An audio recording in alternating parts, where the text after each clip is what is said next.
everybody. So today we're going to talk about the winter sports event that will be organized in Saudi Arabia.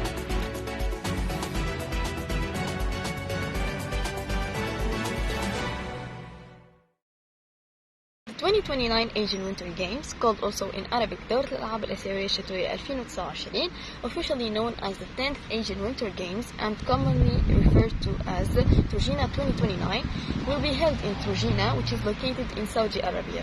This edition of the Pan-Asian Winter Multisport event is part of Saudi Arabia's ambitious NEOM megacity project, which name is derived from the Latin word neo for new and the first letter of the Arabic word for future mustaqbal.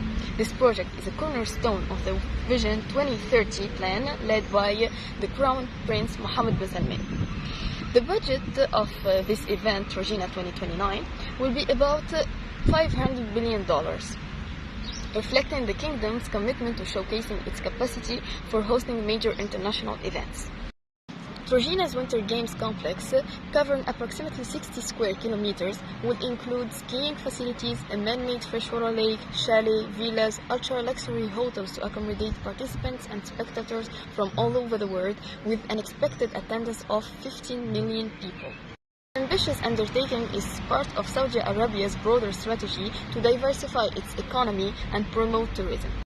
This decision may have been greeted with amazement, yet it follows a double logic. Temperatures in northwestern Saudi Arabia, on average, seldom if ever, drop below 8 degrees Celsius, except in the Sarawat Mountains, where snow falls at best occasionally. Still, this hasn't prevented Crown Prince Mohammed bin Salman from envisioning Saudi Arabia, a country that has no winter sports facilities, as competing for winter sports tourism.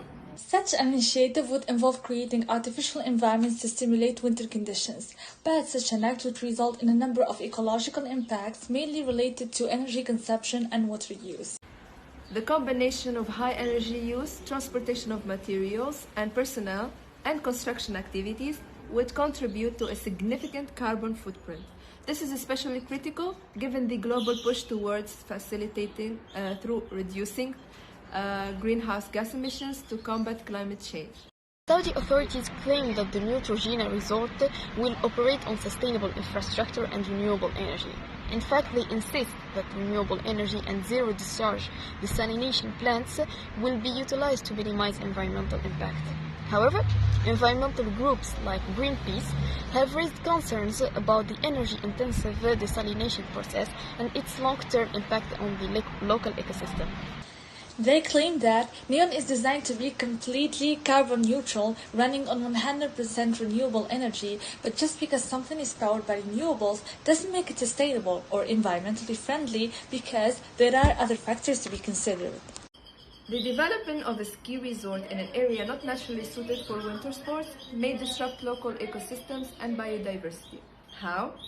Well, any large-scale constructions and alteration of landscapes can lead to habitat loss or fragmentation, adversely affecting local ecosystems and biodiversity. The introduction of non-native species through landscaping or other means can also impact local ecosystems. Desalination for snowmaking purposes can lead to severe water consumption and energy use.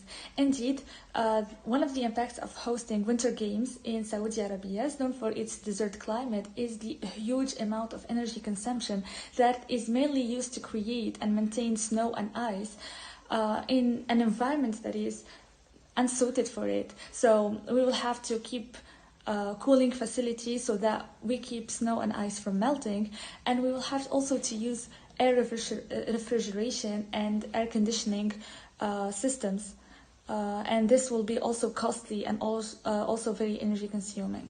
Let's talk about the artificial lake, for example. It will have to be constantly fed with water, and therefore will continue to utilize massive amounts of energy on a long-term basis.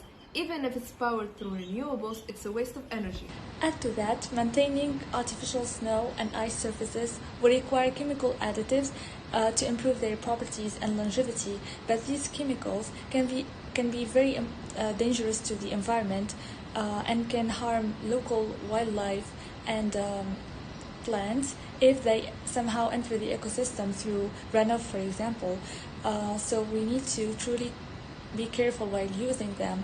Also, it is important to think about a very strong waste management techniques and strategies, because such an initiative will cause a lot of waste that should be contained, especially when it comes to this very sensitive desert environment.